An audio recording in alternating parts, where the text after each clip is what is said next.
अभी मैं बुलाना चाहूँगा आज के जो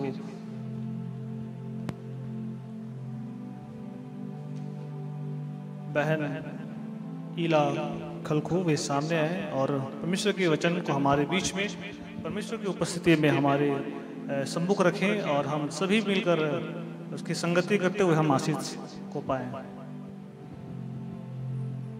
आप सबों को यीशु सहाय। आप सब कोई मेरे को पहचानते तो नहीं होंगे, बहुत कम ही लोग पहचानते होंगे। तो जैसा पोस्टर में आपने पढ़ा, मेरा नाम है ईला खलखो और मैं अभी इस पेरिस में इस मंडली में नई सदस्य जुड़ी हूँ। तो इसलिए मेरे लिए पहला अवसर है कि मैं इस पेरिस और इस मंडली की सदस्य होकर यहाँ पे आप लोगों के बीच में कुछ प्रचार करूँ, परमेश्वर के वचन को सुनाऊँ।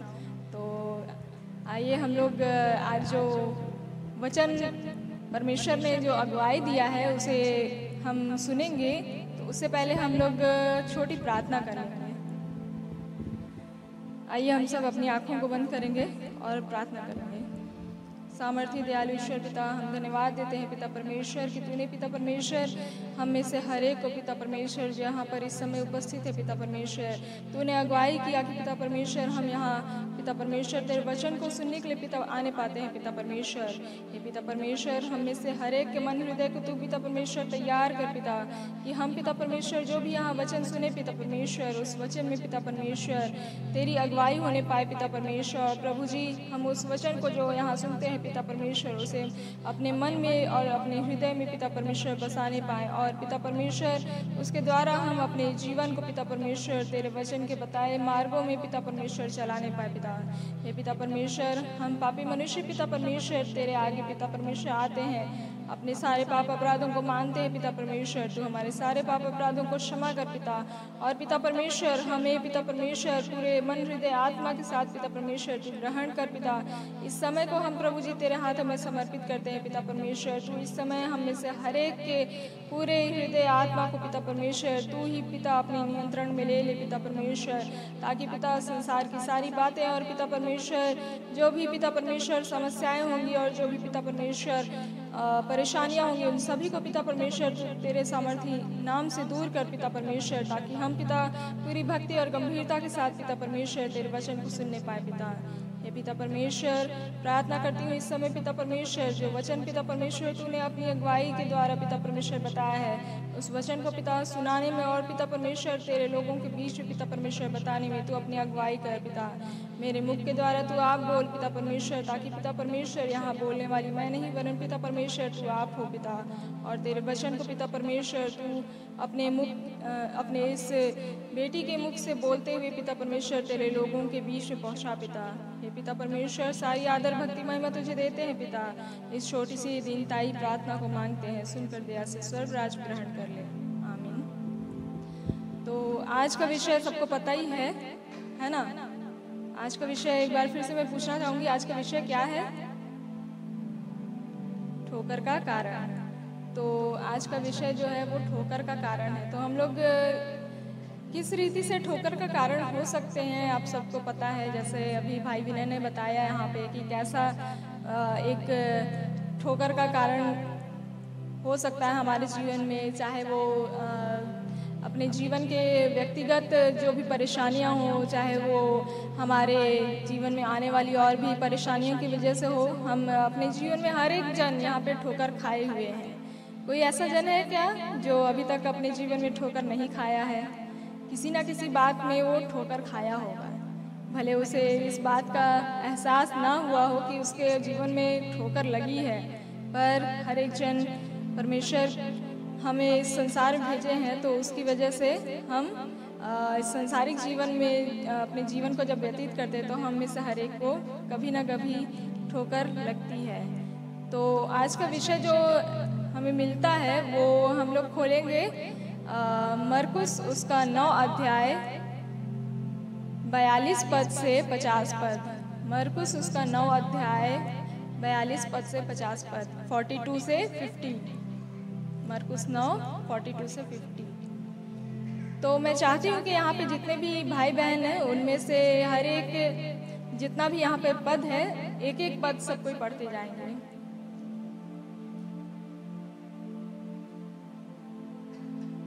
तो पढ़ने में अगुवाई करेंगे। मरकुस उसका 9 अध्याय 42 पद से 50 पद। सब कोई बाइबल लाए हैं यहाँ? हाँ, ठीक है, अच्छी बात है, सब कोई बाइबल लाए हैं। परमेश्वर को महिमा मिले, क्योंकि जब हम यूथ फेलोशिप में आते हैं तो ये हमारे लिए आवश्यक है कि हम हर एक जन बाइबल तो कम से कम अपने हाथ में लेकर आ सकते हैं, है ना? कि ऐसे ही हाथ हिलाते हुए चले आएंगे। बिल्कुल, हाथ हिलाते हुए तो नहीं, पर बाइबल लेके आना चाहिए। अगर किसी के पास नहीं है तो अगली बार से कोशिश करेंगे लेके आएंगे, है ना? चलिए ठीक है, पढ़ेंगे।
यहाँ तक आमीन।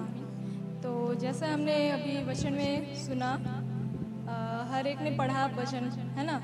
तो यहाँ पर हम लोग इस पूरे पद में जो 42 पद से 50 पद है, इन सभी पूरे पदों में हम लोगों को ठोकर का कारण, उसमें ऊपर में हेडिंग लिखा हुआ है। सबके बाइबल में लिखा हुआ होगा ऊपर में हेडिंग, है ना?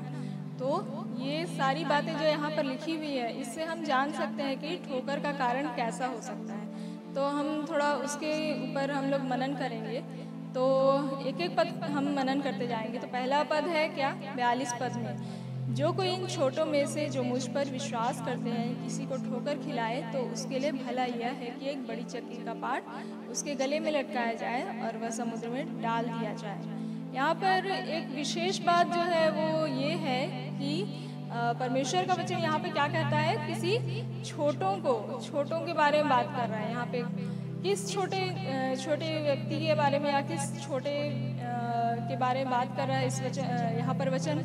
हम अगर इस वचन को अगर हम पढ़ते हैं तो उससे पहले यहाँ पर जब हम देखते हैं छोटे, तो यहाँ पे छोटे किसको कहा गया है, इसको हम समझ सकते हैं कि परमेश्वर का वचन छोटे बच्चों को, या जो हमसे छोटे हैं उनको, या फिर दूसरा छोटा हम किसे कह सकते हैं? जो विश्वास में कमज़ोर है या जो अभी विश्वास में पक्के नहीं हुए हैं, यानी कि जो नए विश्वासी हैं या फिर जो पुराने भी विश्वासी हैं लेकिन उनमें अभी तक विश्वास पूरी रीति से नहीं बन पाया है और वो परमेश्वर को अभी तक पूरी रीति से नहीं जानते हैं।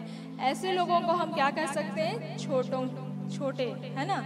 तो यहाँ पर परमेश्वर का वचन कहता है कि इन छोटों में से जो कोई मुझ पर विश्वास करते हैं किसी को ठोकर खिलाए। तो अगर यहाँ पर हम देखते हैं कि अगर हम किसी बच्चे को या हमसे छोटे व्यक्ति को कैसे हम ठोकर खिला सकते हैं? अगर हमारे जीवन में, हम अपने जीवन में अगर कोई गलत काम करते हैं या हमारे द्वारा अगर कुछ गलत होता है और उसे देखकर अगर कोई व्यक्ति या हमसे छोटा जन वो उस गलत बात को सीखता है तो वो एक रीति से हमारे लिए ठोकर खिलाने का कारण होगा, है ना। जैसे आज के समय में हम लोग बोल सकते हैं, कॉमन सी बात है कि भाई अब आज के समय में एक बहुत जनरल सा यूथ लोगों के बीच में बात होता है कि गर्लफ्रेंड और बॉयफ्रेंड का बात, है ना। तो ऐसा समय होता है यूथ में कि जब उस समय लोगों को उतनी समझ नहीं होती है कि हमें किस बात पे हमें परमेश्वर पिता की अगुवाई हो रही है और किन बातों को हमें नहीं करना चाहिए। तो ऐसे समय जब हम यूथ में जब हम बहुत ही परेशान होते हैं, अकेलापन महसूस करते हैं, तो हम एक सहारा ढूंढते हैं, हमारे लिए एक सहायक ढूंढते हैं जिसे हम अपने सारी जो तकलीफ़ें हैं, जो हमारे जीवन में परेशानियां हैं, उसको हम शेयर कर सकें। तो यहाँ पर हमारे जीवन में हम देखते हैं कि बहुत से लोग ऐसे होते हैं जो अपने जीवन में गर्लफ्रेंड या बॉयफ्रेंड या अपने लिए एक सहायक ढूंढते हैं जो हमें क्या करें, हमारे दुख को हम उसके साथ अपने दुखों को बांट सकें। और ऐसा होता है कि आजकल के समय में ये चीज़ें बड़ों को देख देख के अब छोटे बच्चे जो कि अभी ज़्यादा उम्र भी नहीं हुआ है, टीन एज भी नहीं हुआ है उनका, ऐसे बच्चों में भी ये अब उनमें ये मानसिकता आ जा रही है कि भाई हमारे भैया और दीदी वो तो गर्लफ्रेंड और बॉयफ्रेंड बना सकते हैं तो हम क्यों नहीं बना सकते। और भी बहुत सारी बातें होती है, जैसे कि ये तो हो गया एक बात। देखते हैं आजकल मोबाइल जो है आज के समय में हमारे जीवन में बहुत ही बड़ा क्या बोलेंगे उसको, बहुत इम्पॉर्टेंट रोल प्ले कर रहा है कि हम क्या कर रहे हैं, उस मोबाइल का हम सही फ़ायदा भी ले सकते हैं और उससे गलत फ़ायदा भी ले सकते हैं। जैसे कि आजकल बहुत से बच्चे जो होते हैं वो क्या करते हैं, मोबाइल में बहुत सारे रील्स हो गए, बहुत सारे गेम्स हो गए, ऐसे गेम्स जो कि क्या करते हैं हमारे जीवन में सिर्फ और सिर्फ क्या लाते हैं, परेशानियां लाते हैं जिनका एहसास हमें नहीं होता है। जैसे बहुत से एक गेम चला था पबजी, है ना, अभी भी लोग खेलते होंगे लेकिन अब मेरे ख्याल से उसका क्रेज़ कम हो गया होगा। तो ये गेम ऐसा गेम था जो मैं भी खेलती थी एक टाइम पे, ठीक है, ऐसा मेरे साथ भी हुआ था कि मैं भी खेलती थी, ऐसा नहीं है। लेकिन ये चीज़ें मुझे तब समझ में आई जब मैंने इस चीज़ को ध्यान किया कि ये जो पबजी का गेम होता है, ठीक है, इस गेम के चलते मैं अपने समय को क्या कर रही थी, वेस्ट कर रही थी। परमेश्वर से मैं जो समय बांट सकती थी या फिर अपने परिवार के साथ मैं जो समय बांट सकती थी, उन समय को मैं उस मोबाइल के गेम के चलते उस समय को नष्ट कर रही थी और उस समय को बर्बाद कर रही थी। और दूसरा चीज़ था कि ये जो गेम होता है ये हमारी पढ़ाई में भी बहुत अड़चन लाता है, हमें डिस्टर्ब करता है, हमारी पढ़ाई में बहुत सारी दिक्कतें आने लगती हैं इन सभी बातों की वजह से। तो क्या रहता है, हमारा सारा ध्यान इन बातों में लगा रहता है कि अरे हमारी लाइफ में ऐसी चीज़ें हैं, उसको हमें करना है, हमें इस चीज़ों को करना है। तो ये सारी बातें होती हैं कि हम अपने सारी चिंताओं को सांसारिक बातों में लगाते हैं और परमेश्वर की ओर हम धीरे धीरे उस परमेश्वर की ओर से दूर भटकते जाते हैं और उससे हम दूर चले जाते हैं। तो ये जो है बातें हमारे जीवन में, जब हम अपने जीवन में इन सभी बातों को देखेंगे तो क्या होता है, हम इन सभी बातों में से कोई ना कोई ऐसी बात होगी जो हम देखते हैं अपने जीवन में कि ये बातें हमारे जीवन में गलत हैं। और इनसे अगर कोई हमसे छोटा या जो विश्वास में कमज़ोर व्यक्ति है, जो परमेश्वर से अभी नया जुड़ा है या जो जुड़ रहा है और वो व्यक्ति परमेश्वर से अभी पूरी रीति से नहीं जुड़ पाया है और क्या करता है वो, अगर हमसे इन बातों को सीखता है तो क्या होता है, हम उसके लिए ठोकर का कारण बनते हैं। वो क्या करता है, परमेश्वर से दूर भटक जाता है और फिर परमेश्वर क्या करता है उसको, क्या परमेश्वर किसी को त्यागता है? परमेश्वर किसी को त्याग देता है, ऐसा कभी किसी ने पढ़ा है क्या या सुना है? नहीं, है ना। परमेश्वर कुछ देर हमें भले छोड़ देता है, लेकिन परमेश्वर ने हम मनुष्य जाति से इतना प्रेम किया कि उसने कभी भी हमसे जो दूरियां हैं उसे और ना बढ़ाकर परमेश्वर ने अपने प्रिय पुत्र को भेजा ताकि हम उसके द्वारा छुटकारा को प्राप्त करें, क्षमा को प्राप्त करें। तो परमेश्वर हम मनुष्यों को कभी नहीं त्यागता। तो इसलिए हमें ये आवश्यकता है कि हम जो हैं अपने जीवन में परमेश्वर को खोजें और परमेश्वर के द्वारा हम अपने जीवन में विश्वास में दृढ़ हों, और ना सिर्फ हम अपने आप को दृढ़ करें वरन अपने से छोटे या अपने आसपास के जो लोग जो हमसे विश्वास में कमज़ोर हैं या जो हमसे विश्वास में जुड़ रहे हैं, हमारे द्वारा अगर कुछ सीखते हैं तो हमें ये ज़रूरत है कि आज हम उन्हें अच्छी बातों को सिखाएं जिसके द्वारा परमेश्वर को महिमा मिले। और परमेश्वर से अगर कोई आत्मा अगर परमेश्वर से जुड़ती है तो ये परमेश्वर के लिए आनंद का कारण होता है। तो हम यहाँ पर 42 पद में इसी बात को देखते हैं कि अगर हम किसी व्यक्ति के लिए, किसी जन के लिए अगर हम कुछ ठोकर का कारण बनते हैं तो परमेश्वर आगे वचन में क्या कहता है कि एक बड़ी चक्की का पाट उसके गले में लटकाया जाए और वह समुद्र में डाल दिया जाए। यहाँ पर बड़ी चक्की का पाट कहने का मतलब है कि एक वजन या भारी चीज़। बड़ी चक्की क्या होती है? चक्की सबको पता है ना, आटा जिससे पीसते हैं वो क्या होता है? चक्की। तो अगर हम इसको एक दूसरी रीति से ले तो क्या होगा? हम पाप का बोझ कह सकते हैं इसे, है ना। चक्की का पाट को हम क्या कह सकते हैं? पाप का बोझ। अगर हमारे जीवन में कोई पाप होता है तो क्या होता है? धीरे धीरे उस पाप का बोझ हमारे जीवन में बढ़ता जाता है और एक समय ऐसा आता है कि हम अपने आप को उस पाप के बोझ के तले हम दबा हुआ महसूस करते हैं। हम बिल्कुल पूरी तरीके से परमेश्वर से दूर हो जाते हैं और उस समय ऐसा होता है कि हम अपने आप को अकेला, निराश और बिल्कुल एकदम परेशान महसूस करते हैं। और उस समय जब हम अपने आप को, अपने जीवन में ये चीज़ को हम तलाशेंगे तो वहाँ पे ऐसा लगता है कि हमारे ऊपर एक बड़ा सा कोई भारी भरकम सा चीज़ रख दिया गया है जिसका वज़न हम ढो नहीं सकते या उस वज़न को हम नहीं उठा सकते। तो यहाँ पे उसी बात को बोला गया है कि एक बड़ी चक्की का पाट उसके गले में लटकाया जाए, क्योंकि क्या कर रहा है वो?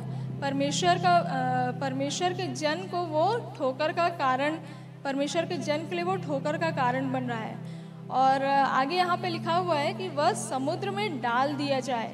यहाँ पर समुद्र में डाल दिया जाए से क्या कारण है? क्या मतलब है उसका?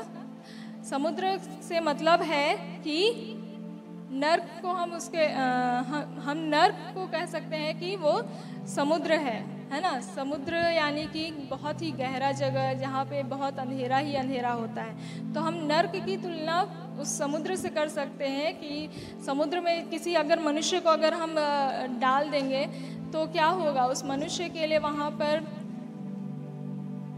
ऐसे तो मनुष्य वो मर जाएगा, लेकिन हम उसको अगर ऐसे देखेंगे तो क्या होता है? वहाँ अंधेरा ही अंधेरा होता है। अगर समुद्र का जो तल होता है वो बहुत ही गहराई में होता है, जब हम उस समुद्र के तल में जाते हैं तो वहाँ पर प्रकाश बहुत ही कम होता है और प्रकाश के कम होने की वजह से वहाँ पर क्या होता है?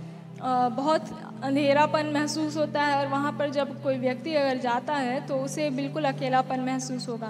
वैसा ही नरक में हम जब उसको तुलना करेंगे तो समुद्र, यहाँ पर जो वचन में समुद्र का जिक्र किया गया है उसे नर्क से तुलना किया गया है। और नर्क से तुलना करने का मतलब है कि किसी व्यक्ति को, यहाँ परमेश्वर का वचन कहता है कि अगर कोई व्यक्ति किसी के लिए ठोकर का कारण होता है तो उसे नर्क में डाल दिया जाए, ऐसा सज़ा उसे होना चाहिए। तो अब हम आगे पद में पढ़ेंगे 43 पद में। तो 43 पद से लेके 46 पद, यानी कि इन पदों में जब हम पढ़ते हैं तो इन पदों में हमको क्या मिलता है कि हमें हाथ और पैर के बारे में यहाँ पर बताया गया है कि हम क्या करें। 43 पद में हम पढ़ेंगे तो लिखा हुआ है, यदि तेरा हाथ तुझे ठोकर खिलाए तो उसे काट डाल, टुंडा होकर जीवन में प्रवेश करना तेरे लिए इससे भला है कि 2 हाथ रहते हुए नरक की आग में डाला जाए जो कभी बुझने की नहीं। 44 पद में लिखा है, जहाँ उनका कीड़ा नहीं मरता और आग नहीं बुझती। 45 पद में लिखा है, यदि तेरा पाँव तुझे ठोकर खिलाए तो उसे काट डाल, और लंगड़ा होकर जीवन में प्रवेश करना तेरे लिए इससे भला है कि 2 पाँव रहते हुए नरक में डाला जाए। 46 पद में लिखा है, जहाँ उनका कीड़ा नहीं मरता और आग नहीं बुझती। यहाँ पर 44 पद और 46 पद में एक ही वचन लिखा हुआ है, तो हम इसको बाद में समझेंगे। और जो 43 पद है उसमें हमें बताया गया है कि हाथ के विषय में बोला गया है इसमें, है ना। तो हाथ के विषय में यहाँ पर बोला गया है कि अगर तेरा हाथ तुझे ठोकर खिलाए, हमारा हाथ हमें कैसे ठोकर खिला सकता है? परमेश्वर ने मनुष्य को ऐसा बनाया कि उसने मनुष्य के हर एक अंग को एक कार्य के लिए दिया है। हर एक अंग जो परमेश्वर ने मनुष्य के शरीर में बनाया है, हर एक अंग का अपना एक कार्य होता है। अगर किसी अंग को हम कहें कि हमें उसकी आवश्यकता नहीं है, तो क्या उस अंग के बिना हम अपने जीवन को सही रीति से व्यतीत कर सकते हैं? नहीं कर सकते। तो यहाँ पर परमेश्वर का वचन वही कहता है कि यदि तेरा हाथ तुझे ठोकर खिलाए, यानी कि इसका मतलब है कि जो मनुष्य का हाथ है वो बहुत ही आवश्यक अंग है परमेश्वर का बनाया हुआ। जो मनुष्य है अपना सारा कार्य किससे करता है? अपने हाथों से करता है। अगर हम अपने हाथों के बिना अगर हम पैदा होते या अगर हमारे हाथ को काट दिया जाए, तो क्या हम अपने कामों को सही रीति से कर सकते हैं? नहीं कर सकते, है ना। तो यहाँ पर परमेश्वर का वचन वही कहता है कि अगर तेरा हाथ तुझे ठोकर खिलाए तो उसे काट डाल। परमेश्वर का वचन यहाँ पर कह रहा है कि हमारे जो हाथ है हमें उन्हें भले कामों के लिए उपयोग करना है। हमें उसे अपने जीवन में जो भी परमेश्वर के कार्य हैं उन कार्यों को करने के लिए उसका उपयोग करना है, ना कि हमें गलत कामों को करना है। हम हाथ से भले और बुरे दोनों काम कर सकते हैं। हमें पता है कि भले और बुरे काम क्या होते हैं। हम युवा जो हैं उन्हें इतनी समझ आ चुकी होती है कि हमें पता होता है कि हम किस कार्य को सही कर रहे हैं और किस कार्य को गलत। और परमेश्वर ने ऐसा हमें समझ दिया है, बुद्धि दी है कि हम उस बुद्धि और उस समझ का इस्तेमाल करके हम ये अपने कामों को जांच सकते हैं कि हम किन कार्यों को भला कार्य कह सकते हैं और किन कार्यों को बुरा कार्य कर सकते हैं। तो यहाँ पर परमेश्वर का वचन ये बात साफ साफ कह रहा है कि हमें अपने हाथों और पैरों का इस्तेमाल भले कार्यों के लिए करना है। हाथ का इस्तेमाल हम भले कार्यों के लिए कैसे कैसे कर सकते हैं? हाथ का इस्तेमाल भले कार्य के लिए, आप सबके पास बाइबल है, आप सबने बाइबल पकड़ा हुआ है। क्या आप अपने हाथ के बिना बाइबल पढ़ सकते हैं क्या? अगर आपके हाथ नहीं होंगे तो क्या आप बाइबल खोलकर उसे पढ़ सकते हैं? पढ़ने के लिए परमेश्वर ने आंखें दी है, लेकिन आपके हाथ नहीं होंगे तो आप वचन को कैसे खोलेंगे? बाइबल को आप खोलेंगे कैसे? तो यहाँ पर हम इस्तेमाल परमेश्वर के वचन पढ़ने के लिए कर सकते हैं और किसी की मदद करने के लिए कर सकते हैं। परमेश्वर ने क्या हमें सिर्फ अपने लिए जीने का कहा है? नहीं, हमें परमेश्वर ने दूसरों के साथ प्रेम पूर्वक जीने को कहा है, एक दूसरे के साथ प्रेम से रहने को कहा है। तो यहाँ पर हम क्या देखते हैं कि परमेश्वर का वचन जब हमें कह रहा है कि भले कार्य, तो क्या वो कार्य सिर्फ अपने लिए ही होंगे? नहीं, वो कार्य दूसरों के लिए भी होंगे। जैसे कि अगर किसी मनुष्य को किसी को आवश्यकता है किसी बात की, तो हम उसकी मदद अपने हाथों से कर सकते हैं। कर सकते हैं कि नहीं कर सकते हैं? कैसे कर सकते हैं? कोई एग्जाम्पल? अगर हम एक छोटा सा एग्जाम्पल ले लेते हैं कि अगर हम किसी मनुष्य को क्या होगा, अगर हम किसी मनुष्य को अपने स्कूल लाइफ में अगर देखें तो क्या होता है, स्कूल लाइफ में एग्ज़ाम लिखने के लिए पेन चाहिए होता है ना। तो अगर आपके हाथ होंगे तो आप पेन लेके जाएंगे ही ना एग्ज़ाम देने। अगर किसी मनुष्य के पास पेन नहीं होगा तो आप उसको पेन दे सकते हैं अपना, है ना। वो भी एक छोटा सा भला कार्य ही है।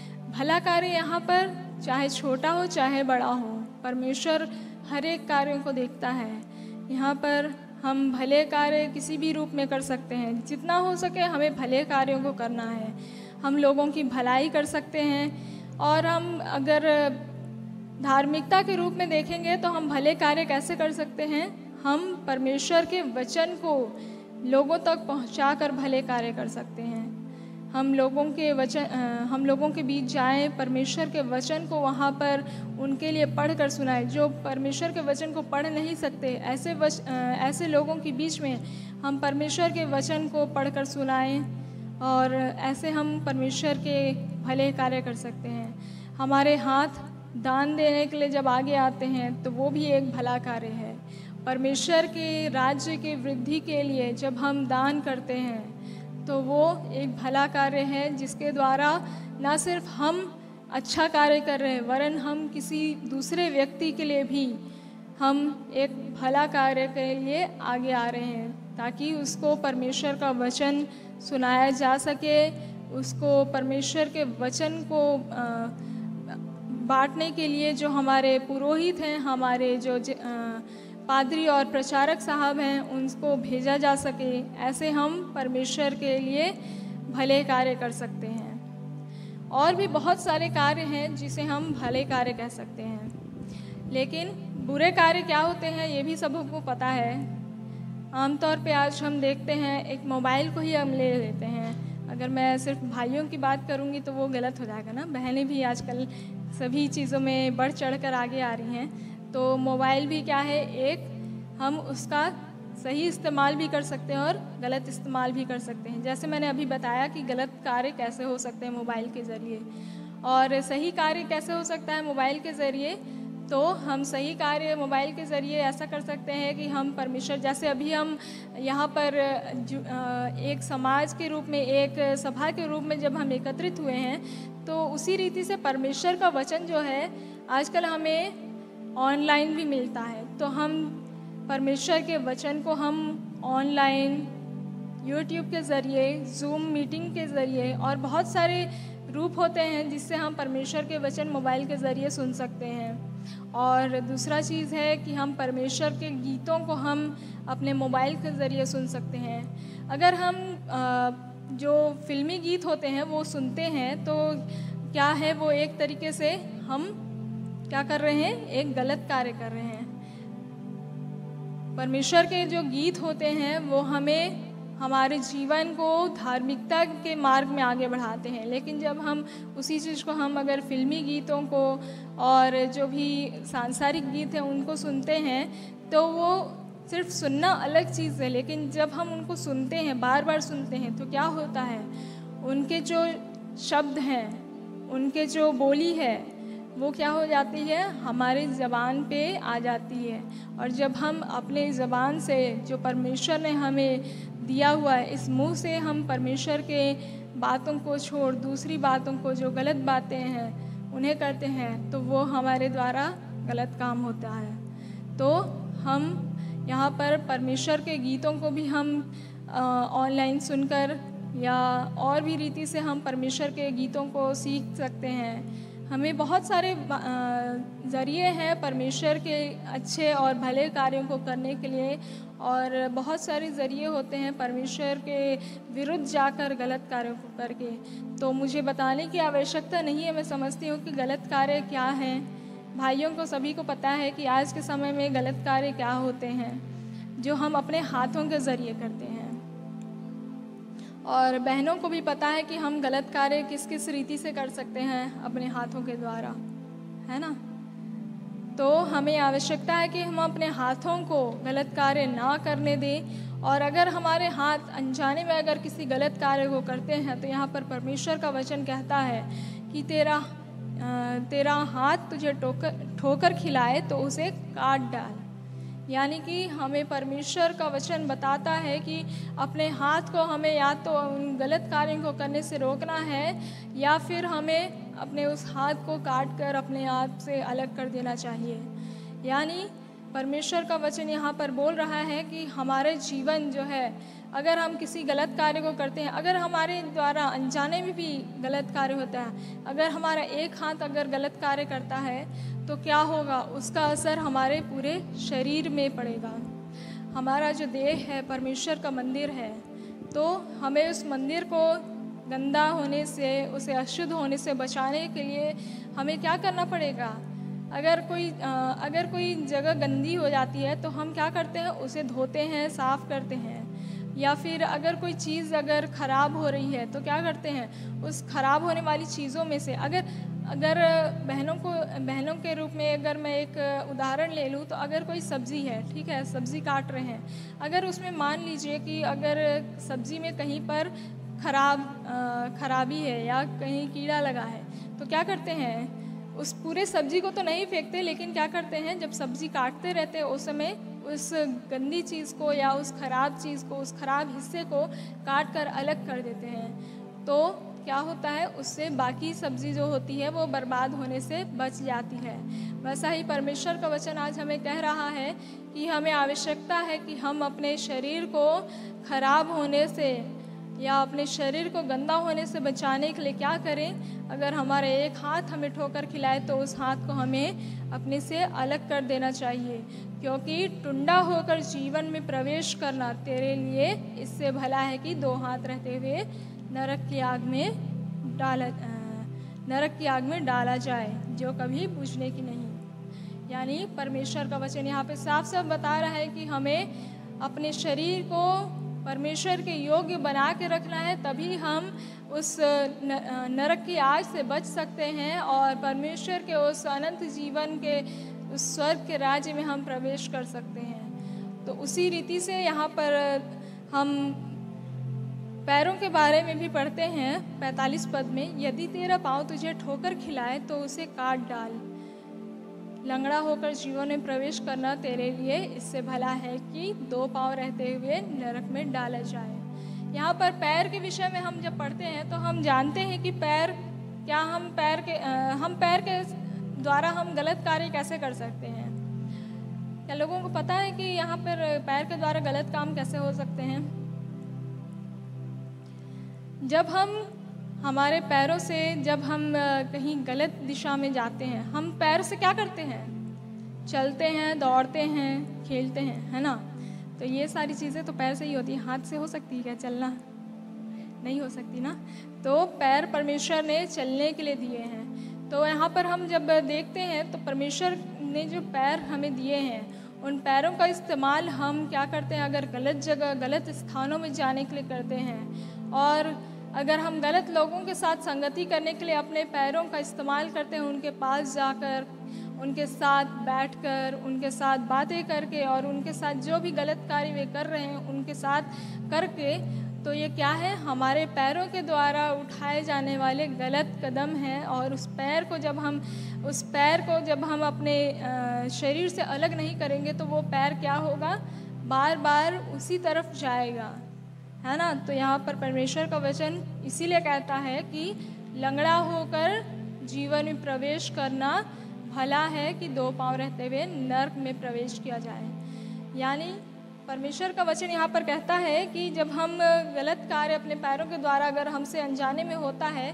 तो हमें आवश्यकता है कि हम अपने पैरों को नियंत्रित करें और उसे हम अपने कंट्रोल में रखें, और हम जो गलत कार्य कर चुके हैं उस कार्य को हम सुधार लें।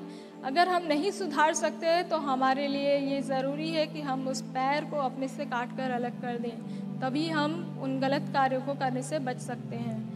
तो परमेश्वर का वचन यहाँ पर हमें ये भी बताता है कि गलत कार्य तो हम सुन चुके हैं। अब जो पैर के द्वारा हम सही कार्य कर सकते हैं वो क्या क्या है, तो हमें परमेश्वर के इस दिए हुए अंग के बारे में, उसके बारे में जो हम उसका उपयोग करते हैं उसके बारे में हम सोचेंगे तो हम पाते हैं कि सही कार्य हम पैर से कैसे कर सकते हैं। जैसे कि आप सभी यहाँ पर इस समय उपस्थित हुए हैं, तो यहाँ पर आप सभी जानते हैं कि आप कैसे आए हैं, पैरों से ही आए हैं ना। किसी के पास पंख हैं क्या? तो परमेश्वर ने हम मनुष्यों को पैर दिए हैं ताकि हम लोग अपने पैरों के द्वारा चलकर परमेश्वर के भवन में जाएं, उसकी उपस्थिति में हम आगे आएं। और परमेश्वर, सबसे ज़रूरी चीज़ जो हम परमेश्वर के द्वारा, जो परमेश्वर ने हमें पैर दिए हैं उसके द्वारा हम कर सकते हैं, वो क्या है, परमेश्वर के सम्मुख हम अपने घुटनों पर आकर उससे प्रार्थना कर सकते हैं। ये बहुत ज़रूरी चीज़ है जो परमेश्वर ने हमें ये पैर दिए हैं। इन पैरों के द्वारा जो हम बहुत आवश्यक और मैं समझती हूँ कि ये बहुत ही हम मनुष्यों के लिए बहुत ज़रूरी बात है कि हम अपने पैरों का इस्तेमाल अपने घुटनों पर आकर परमेश्वर के सम्मुख उससे प्रार्थना करके हम करें, तो ये हमारे लिए भला और उत्तम होगा। हम अपने पैरों का अच्छा इस्तेमाल और भला इस्तेमाल ऐसे कर सकते हैं कि हम जिस प्रकार यहाँ पर उपस्थित हुए हैं यूथ फेलोशिप में, उसी प्रकार हम गिरजा में जाकर, प्रार्थना भवनों में जाकर, आराधनालय में जाकर और जितने भी परमेश्वर के जो भी परमेश्वर के जहाँ वचन सुनाया जाता है, ऐसे जगहों में जाकर हम परमेश्वर के द्वारा इस पैरों का इस्तेमाल अच्छे और भली रीति से कर सकते हैं। तो आज हमें चुनाव करने की आवश्यकता है कि हम अपने हाथ और पैरों का इस्तेमाल कैसे करेंगे, भले कार्यों के लिए कि बुरे कार्यों के लिए। आज हमें अपने जीवन में ये सोचना है, विचारना है और अपने जीवन को परिवर्तन करने की आवश्यकता है हमें कि हम अपने जीवन में भले कार्यों को करें और परमेश्वर के योग्य हम अपने जीवन को बनाएं। और हम आगे देखते हैं 47 पद में, तो यहाँ पर लिखा है, यदि तेरी आँख तुझे ठोकर खिलाए तो उसे निकाल डाल, काना होकर परमेश्वर के राज्य में प्रवेश करना तेरे लिए इससे भला है कि 2 आँख रहते हुए तू नरक में डाला जाए। यानी कि 47 पद में लिखा हुआ है, किसके बारे में लिखा हुआ है 47 पद में? आँख के विषय में, है ना। तो अभी हमने 2 चीज़ों के बारे में सुना। परमेश्वर ने हमें इतने सारे अंग दिए हैं, उन सभी अंगों के बारे में हम 2 अंगों के बारे में हम सुन चुके हैं। अब तीसरा अंग जो परमेश्वर ने हमें बहुत ही महत्वपूर्ण अंग दिया है वो है आँख। क्या एक अंधे के लिए परमेश्वर का वचन पढ़ना हो सकता है? नहीं हो सकता, है ना। और क्या एक अंधे के लिए उसका जीवन कैसा होता होगा बिना आँख के? अगर आप अपने आँखों को बंद करते हैं तो आपको कैसा महसूस होता है? अंधेरा दिखाई पड़ता है। आपको लगता है क्या ऐसा कि मैं बिना आँख बंद किए मैं कहीं भी जा सकता हूँ या कुछ भी कार्य कर सकता हूँ? नहीं कर सकते, है ना। परमेश्वर ने ये आँख जो हमें दिए हैं, इसके द्वारा हम परमेश्वर के लिए हम बहुत ही अपने जीवन को हम बहुत ही उपयोगी रूप से हम उसका इस्तेमाल कर सकते हैं। परमेश्वर ने हम मनुष्य जीवन को जीने के लिए एक बहुत ही उत्तम और बहुत ही ज़रूरी अंग दिया है, वो क्या है? आँख। बिना आँख के आप कोई भी कार्य नहीं कर सकते। अपने आँखों की मदद से आप हर एक कार्य को अच्छी रीति से कर सकते हैं। हम परमेश्वर का धन्यवाद देते हैं कि परमेश्वर ने हम मनुष्यों में यहाँ पर जितने भी उपस्थित हैं, हम में से हर एक को आँखें दी हैं ताकि हम परमेश्वर के वचन को पढ़ सकें, परमेश्वर के लोगों के साथ संगति कर सकें और परमेश्वर के लोगों के अलावा हम क्या कर सकते हैं? परमेश्वर के जहाँ भी वचन को सुनाया जा रहा है, हम वहाँ पर जाकर परमेश्वर के साथ परमेश्वर के वचन को सुनकर उसके वचन को हम लिख और पढ़ सकते हैं। तो यहाँ पर परमेश्वर का आँख, जो परमेश्वर ने हमें आँख दिया है, उसके विषय में हम जब पढ़ते हैं तो यहाँ पर हम एक बहुत इम्पॉर्टेंट चीज़ जानने पाते हैं कि परमेश्वर का वचन हमें ये बताता है कि शरीर का दिया क्या है? आँख है। परमेश्वर का वचन हम मनुष्यों को वचन के माध्यम से ये बताता है कि हमारा जो शरीर है वो हमारा शरीर क्या करता है? आँखों के माध्यम से हम अपने शरीर को क्या कर सकते हैं? अच्छी रीति से हम जीवन व्यतीत कर सकते हैं। हमारा शरीर का दिया आँख है। यानी कि अगर हमारा आँख अगर क्या होगा? अच्छा नहीं होगा, अगर हमारा आँख भला नहीं होगा, अच्छी चीज़ें नहीं देखता होगा, तो हम उसे क्या करें? वो हमारे लिए क्या दिया के समान है, हमें रोशनी दिखा रहा है क्या? अगर हमारा आँख गलत कार्य करता है, अगर हमारी आँखों से हम गलत चीज़ों को देखते हैं तो वो हमारे लिए भली बात नहीं है, वरन वो गलत बात है। और परमेश्वर को अच्छी बातें ही पसंद है। हम परमेश्वर के वचन में हम मत्ती 6 और 22 और 23 पद में पढ़ेंगे तो हमें मिल जाएगा कि परमेश्वर ने हमारे शरीर का दिया किसे ठहराया है? आँख को ठहराया है। जब हम वहाँ पे पढ़ते हैं तो परमेश्वर का वचन हमें मिलता है और हम वहाँ पर देखते हैं तो वहाँ पर हमें पता चलता है कि परमेश्वर ने हमारी जो आँखें हमें दी हैं उसके द्वारा हम अपने शरीर को निर्मल और साफ़ सुथरा बना के रख सकते हैं। अगर हमारा आँख जो होगा वो गलत कामों को देखेगा, गलत कार्यों को देख कर क्या होगा, उससे गलत कार्यों को सीखेगा, तो ये गलत असर हमारे शरीर में पड़ता है। और जब हम गलत चीज़ों को देखते हैं तो क्या होता है, हमारा हाथ और जो हमारे हाथ और पैर होते हैं वो पूरी रीति से उस आँख के नियंत्रण में होते हैं। और जब हम गलत कार्यों को देखते हैं तो हमारा जो आँख है वो पूरा हमारे हृदय से जुड़ा हुआ है, जिसकी वजह से हमारा हृदय जो होता है, हमारा जो मन होता है वो पूरी रीति से क्या हो जाता है, गंदा हो जाता है और हम क्या कर सकते हैं, गलत कार्यों की ओर जा सकते हैं। तो हमें आवश्यकता है कि हम यहाँ पर अपने आँखों का भी इस्तेमाल भले कार्यों के लिए करें। और हमें अगर गलत चीज़ अगर होते हुए हम देखते हैं तो हमें आवश्यकता है कि हम उसकी ओर ना देखें, वरन हम अपने आँखों को अच्छी बातों की ओर लगाएं, तो हमारा मन भी अच्छा और साफ रहेगा।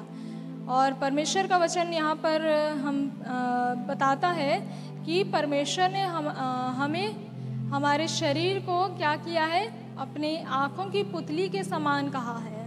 जब हम वचन को पढ़ेंगे तो हमें मिलता है कि परमेश्वर ने हमें अपनी आँखों की पुतली के समान प्रेम किया है और हमारी शुद्धि लेता है। तो हमें आवश्यकता है कि हम अपनी आँखों का भी इस्तेमाल सही रीति से करें। और अगर हमारी आँखें अगर गलत कार्य करती हैं तो हमें आवश्यकता है, जिस प्रकार हमने अपने हाथ और पैर को अगर गलत कार्य किया तो उसे काट कर अलग कर देने को कहा है, उसी रीति से आँख को भी अपने शरीर से निकाल कर अलग कर दिया जाए, ताकि हम उस नरक की आग में जाने से बच जाएं। यहाँ पर 48 पद में जो लिखा हुआ है, जहाँ उनका कीड़ा नहीं मरता और आग नहीं बुझती।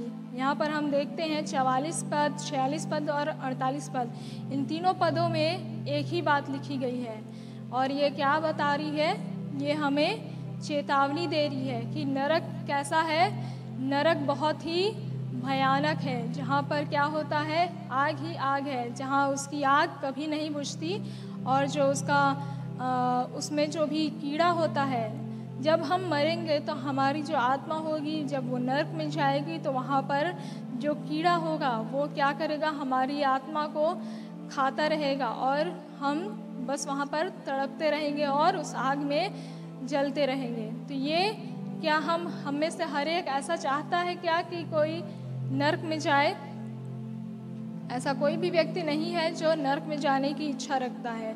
हम में से हर एक व्यक्ति जो यहाँ पर उपस्थित है वो परमेश्वर की दया से उस स्वर्ग में ही जाना चाहता है। तो आज हमें आवश्यकता है कि हम अपने आप को परमेश्वर के वचन के अनुसार अपने मन और आत्मा को कैसे साफ रख सकते हैं, अपने हाथों को, अपने पैरों को और अपनी आँखों को साफ और अच्छे कार्यों को करके हम अपने जीवन को एक नमूना के रूप में बना सकते हैं और लोगों को हम बचा सकते हैं ठोकर लगने से। तो आज हमें आवश्यकता है कि हम अपने जीवन में बदलाव लाएं। हम आखिरी के 2 पद पढ़ेंगे, उसमें 39 पद में लिखा है, क्योंकि हर एक जन आग से नमकीन किया जाएगा। और 50 पद में लिखा है, नमक अच्छा है, पर यदि नमक का स्वाद जाता रहे तो उसे किससे नमकीन करोगे? अपने में नमक रखो और आपस में मेल मिलाप से रहो। यहाँ पर वचन क्या कह रहा है? हर एक जन आग से नमकीन किया जाएगा। आग से नमकीन कैसे हो सकते हैं हम? परमेश्वर का वचन यहाँ पर हमें कह रहा है कि हर एक जन आग से नमकीन किया जाएगा। हम जब वचन में पढ़ते हैं तो हमें लूका उसका 3 अध्याय उसका 16 पद में हम पढ़ेंगे तो वहाँ पर हमें पता चलता है कि जब यूहन्ना बपतिस्मा देने वाला जब बपतिस्मा देता रहता है तो वो क्या कहता है कि मेरे बाद जो आने वाला है वो क्या करेगा, तुम्हें आग और पवित्र आत्मा से तुम्हें बपतिस्मा देगा। तो यहाँ पर उसी आग के बारे में बात किया गया है और कहा गया है कि हर एक जन आग से नमकीन किया जाएगा। जब हमारे ऊपर पवित्र आत्मा का आग आएगा, उतरेगा, तो हम क्या होंगे? उस नमक के समान हो जाएंगे, जिस नमक के बारे में यहाँ पर परमेश्वर पिता ने कहा है। हम में से हर एक को पता है कि नमक की क्या क्या खासियत होती है। नमक कैसा होता है? घुलनशील होता है। तो वो क्या हो जाता है? बहुत अच्छी रीति से उसमें घुल मिल जाता है और हमें ज़रा भी पता नहीं चलता कि उसमें अलग से नमक का कण दिखाई देता है क्या? नहीं दिखाई पड़ता, है ना। और यही खासियत है नमक की। और नमक की दूसरी खासियत है कि नमक क्या करता है? किसी भी चीज़ का स्वाद बढ़ाता है ना। जब हम सब्जियों में नमक डालते हैं या किसी दूसरी चीज़ में भी अब हम नमक डालते हैं तो वो क्या करता है? उस चीज़ का स्वाद बढ़ा देता है। और तीसरी खासियत है नमक की कि वो है चीज़ों को ख़राब होने से बचाना। उसका एक कॉमन सा उदाहरण है कि जब हमारे घर में मम्मियाँ अचार डालती हैं तो क्या करती हैं? उसमें ढेर सारा नमक डालती हैं कि नहीं डालती हैं? डालती हैं ना। क्या है, हमको लगता है अरे इतना ज़्यादा नमक डाल रहे हैं, वो तो क्या हो जाएगा? खारा हो जाएगा, नमकीन हो जाएगा, बहुत ज़्यादा खाने योग्य नहीं होगा। लेकिन वो क्या करता है? ऐसा नमकीन होता है क्या? बहुत ज़्यादा नहीं, वरन क्या रहता है उसमें? नमक ठीक मात्रा में होता है। और वो क्या होता है? जो अचार रहता है वो उस नमक की वजह से ही जल्दी ख़राब नहीं होता और लंबे समय तक वो अचार अच्छा रहता है। तो आज यही तीन जो खासियत है, इन तीन खासियतों पे मैं बताना चाहूँगी कि परमेश्वर का वचन आज हमें कहता है कि हमें नमक के समान लोगों से घुल मिलकर प्रेम के साथ रहना है, जिसको हम पढ़ सकते हैं वचन में लूका उसका 19 अध्याय उसका 34 पद में। तो वहाँ पे हम पढ़ेंगे तो हमें मिलेगा कि हमें लोगों से प्रेम पूर्वक उनके साथ घुल मिलकर हमें रहना है ना। तो नमक की खासियत, जो पहली खासियत थी घुलनशील, वो हो गई। अब दूसरी खासियत जो उसकी थी स्वाद बढ़ाना। तो हमें भी परमेश्वर के वचन के द्वारा हमें लोगों में परमेश्वर के प्रेम को बढ़ाना है। हम कैसे परमेश्वर के प्रेम को बढ़ा सकते हैं लोगों में? जब हम खुद परमेश्वर के प्रेम में हम बढ़ेंगे तो हम दूसरे लोगों को भी परमेश्वर के प्रेम में बढ़ा सकते हैं। जैसे यहाँ हम यूथ फेलोशिप करते हैं तो हम जब हम यहाँ पर आते हैं तो क्या हम सिर्फ आनंद बनाने आते हैं? परमेश्वर के वचन को सुनने बस आते हैं क्या? कि उसमें से सीखने भी आते हैं? तो जब हम उस वचन को सुनते हैं, सीखते हैं और परमेश्वर की और निकटता में हम जब जाते हैं तो हमारे अंदर परमेश्वर का प्रेम बढ़ता चला जाता है। और जब हम दूसरे लोगों से जब हम मिलते हैं तो हम उसी प्रेम को, जो हमारे अंदर परमेश्वर का प्रेम भर कर जो हमारे अंदर भरा हुआ है, उस प्रेम को हम दूसरे लोगों के बीच भी बांटना चाहते हैं। हमारे अंदर ऐसी इच्छा होती है कि हम जैसा हम परमेश्वर को जानते हैं और परमेश्वर में जितना आनंद है और जितनी शांति है, वैसा ही आनंद और शांति दूसरे लोगों को भी मिले। ऐसी इच्छा परमेश्वर का वचन हमें देता है। तो आज हमें आवश्यकता है कि हम उसी नमक के समान जो स्वाद बढ़ाता है, परमेश्वर के प्रेम को भी लोगों में बढ़ाएं। और तीसरा जो खासियत मैंने बताया था कि नमक चीज़ों को ख़राब होने से बचाता है, तो वैसे ही आज हमें आवश्यकता है कि हम उस नमक के समान जब हम बनेंगे तो हमारे अंदर वो खासियत आएगी और हम चीज़ों को नहीं, वरन हम किसे बचाएंगे? परमेश्वर की आत्माओं को बचाएंगे। और जब हम परमेश्वर की आत्माओं को बचाएंगे तो हम किसी के लिए ठोकर का कारण नहीं बनेंगे और हम उनके लिए एक नमूना के समान बनेंगे। और यही चीज़ें हैं जो आज हमें इस वचन के द्वारा सीखने को मिलती हैं और हमें इन सभी चीज़ों को अपने अंदर लाना है कि हम किसी के लिए ठोकर का कारण ना बने, वरन हम परमेश्वर के वचन में और लोगों को बढ़ाते हुए चले जाएं और हम परमेश्वर के योग्य, उसको भावता हुआ जीवन, अपना जीवन को बनाएं और जिएं। परमेश्वर इस छोटे से बताए हुए वचन में बहुतायत से आशीष देवे। आमीन। आइए हम छोटी प्रार्थना करेंगे। धन्यवाद सामर्थी पिता परमेश्वर, हम धन्यवाद देते हैं पिता परमेश्वर कि तूने पिता अपने वचन को पिता परमेश्वर हम में से हर एक को समझने और सीखने का अवसर दिया पिता। धन्यवाद देते हैं पिता परमेश्वर कि तूने हमें से हर एक को ऐसा धीरज दिया पिता कि हम पिता परमेश्वर तेरे वचन को पिता सुनने पाते हैं पिता परमेश्वर, और पिता उस वचन को सुनकर पिता परमेश्वर हम अपने जीवन में अमल करने की कोशिश करेंगे पिता परमेश्वर। ये पिता परमेश्वर तो हमारी इस कोशिश में तो पिता अपनी आशीष देना पिता, ताकि पिता परमेश्वर हम में से हर एक जन पिता अपने जीवन के द्वारा पिता परमेश्वर किसी के लिए ठोकर का कारण ना बने, वरन पिता परमेश्वर एक योग्य मनुष्य बनकर पिता परमेश्वर तेरे ही उस नमूना के समान तेरे बताए हुए मार्ग में हम चलने पाए पिता, और पिता परमेश्वर उस नमक के समान हम अपने जीवन में पिता लोगों के बीच में तेरे प्रेम को और पिता परमेश्वर तेरी आत्माओं को हम बचाने पाए पिता परमेश्वर।